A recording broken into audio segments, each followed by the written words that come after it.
Time now for the talking points.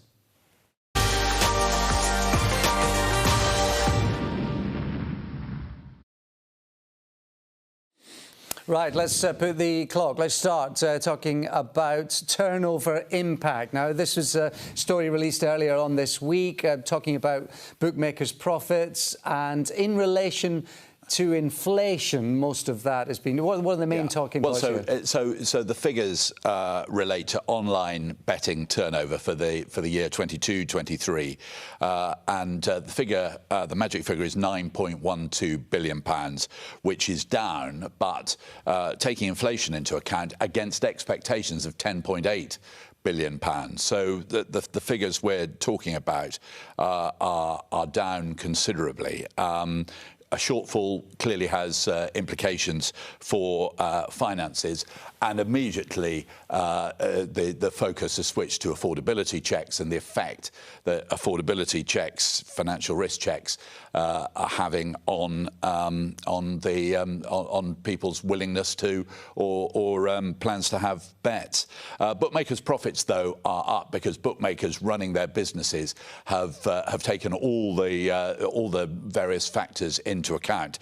So profits are up. The levy, therefore, is stable, but much talk once again about affordability checks and a real need that the confusion, the uncertainty, probably more uncertainty rather than confusion, over uncertainty checks, where everyone's going, exactly what the situation is, just needs to be sorted out. And going into a we're in a general election year now, aren't we? It's not a sort of ideal situation to try and actually get some certainty at the moment. But not only do people wanting to have a bet need some certainty and need to be able to get their minds around exactly what's going on, but so do sports, particularly horse racing, that rely on income in this particular area. So these are difficult times, and one does just hope those people in the corridors of power, the higher echelons, do realise how crucial this is for a really important sector in British life. Crucial couple of weeks in the career of Derek Fox as well. A helpful use of the rules to delay a ban and allow him to run in the Grand National. What are the details? If you've missed the story here, this relates to a race at the end of the day at Newcastle on Tuesday, a horse called Clovis Boy. Most people thought that it had been given the most magnificent ride to just get up by Derek Fox, but it was referred to the Whip Reviews Committee. Now, technically, a ban was expected that would have ruled him out of riding Corach Rambler in the Grand National, and the indication was that one of the other jockeys at Lucinda Russell HQ was being sort of lined up to take the ride. However, there is everything. The small print's so important, isn't there? And the protocols and procedures relating to the Whip Review Committee, the Whip Review Committee, give them the option to ask for clarification in writing from the jockey if they're not absolutely sure about something. Now, there's a lot of people saying, well, this is convenient, this is very helpful. However, British Horse Racing Authority has insisted that although it sounds like a loophole that no one's ever heard of, that actually this has happened on occasions in the past. So what's happened is that the committee's gone back to Derek Fox to clarify certain points. He's got a certain period of time in which to reply to that. So this matter won't now be dealt with until this coming Tuesday. So if he gets a ban, then it won't affect his opportunity of riding Corach Rambler in the Grand National. I wonder if it works the other way around, where a jockey or his connections can request the BHA request some more information. One thing, though, talking about last-minute dramas, do you remember there was a last-minute drama before one for Arthur because of injury, and there was a last-minute drama before Corach Rambler last year? Portentous. Portentous. That is definitely the right word. Indeed. Right, let's move on. Gary Sanderson, on a distinctly unsavoury note regarding horse Welfare or mistreatment? Tell us about this. Gary Sanderson was a trainer based east of York. He's a name that you'll have seen in race cards every now and again. And he found himself before magistrates in Yorkshire. The RSPCA brought charges against him. And he was found guilty of 9 charges relating to cruelty and neglect of horses. And that was dealt with by the magistrates court, who did round off by saying the RSPCA was happy with the situation subsequent to their investigation, so they didn't stop him from looking after horses. But the magistrate did say, I dare say the regulator will have something to say on this matter, which of course it did. And it is worth just having a quick look at what the accusations surrounded. Poor teeth, lice infection, worm infection, overgrown hooves, non-protection from pain and suffering. So pretty serious stuff. This came up before the British Horse Racing Authority, or before the disciplinary panel, the independent disciplinary panel this week, and he defended himself. It was described by those who followed the case as a fairly chaotic case. The people on the panel, they did their best to help Gary Sanderson along. Gary Sanderson, though, defended himself, and the options were he could have been banned for up to 10 years, but they went for 2 years, which some people, when you think about poor teeth, lice infection, worm infection, overgrown hooves, think could just be, it's raised a couple of eyebrows. It sounds a little bit as though it might have been on the lenient side. Okay. But that is the scenario. He does have options to appeal, which should be noted. We'll talk about length of bans shortly, but before we do, who's going to be champion trainer? Because there's additional interest over here with Willie Mullins. If he wins the National, then surely it's going to be all guns blazing. But we talked about Dan Skelton and the Ellises, of course, earlier on. He's not got Late Night Pass, who could have sealed the deal for him with significant prize money in the National. But Paul Nicholls, I'll have the bit between his teeth as well. So as we've heard, he's not going to have a runner in the National. So the National is going to be important. So the figures are worth just quickly reminding ourselves of. Dan Skelton, 2.577 million. Paul Nicholls, 2.513 million. Willie Mullins, 1.9 million. With, in Dan's case, 105 winners. In Paul Nicholls' case, 112. With Willie Mullins, 14 winners so far. So the Grand National is going to be crucial. £500,000 to the winner of the Grand National, 200 grand for finishing second, 100,000 for finishing third. So it is going to, it's not quite as sexy, is it, as the battle between Bowen and Cobden to be, or Cobden and Bowen, I should say, to be champion jockey. But it's really, within the sport, it's absolutely fabulous. Nicholls going for a record number of successes. His former apprentice, Dan Skelton, there. So is it going to be nip and tuck between those two? And then Willie's appearing from nowhere as well. And to get the 15 trainers' titles up to equal Martin Pipe as well. Nicholls is going to be up so for these are so it is going to the season ends a month yesterday, doesn't it? Sandown, the last day of the season.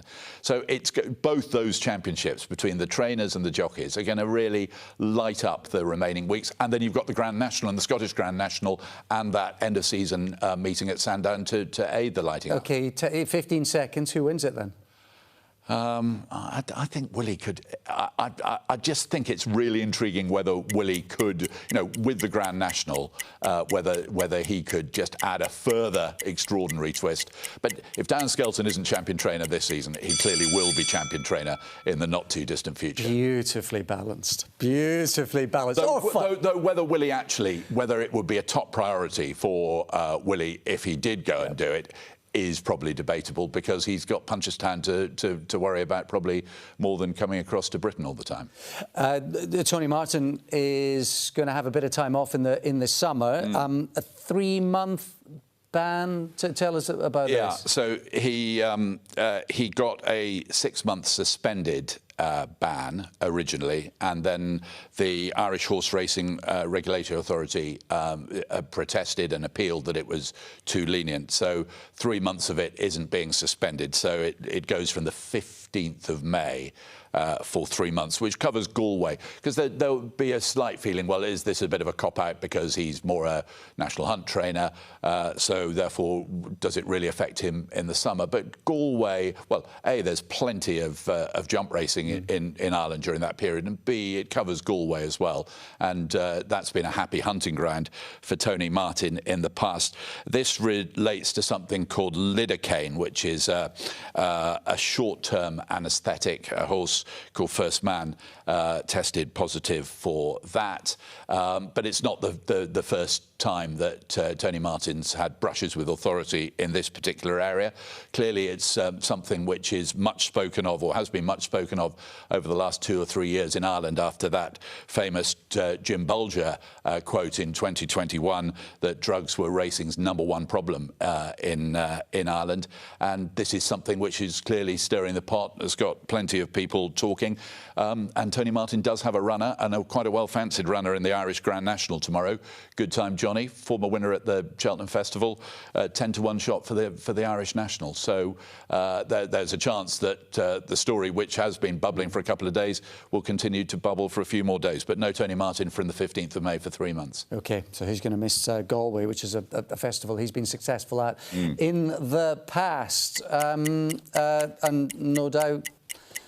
no doubt there'll be a lot of chatter if Good Time Johnny happens to win that Ball Sports Irish National, which you'll see with us on Racing TV tomorrow. Ben Curtis is not going to be with us for the flat season. No surprise, riding winners and plenty of prize money in the States. So he's in New Orleans riding there, and finished 4th at the Fairgrounds meet that has just finished.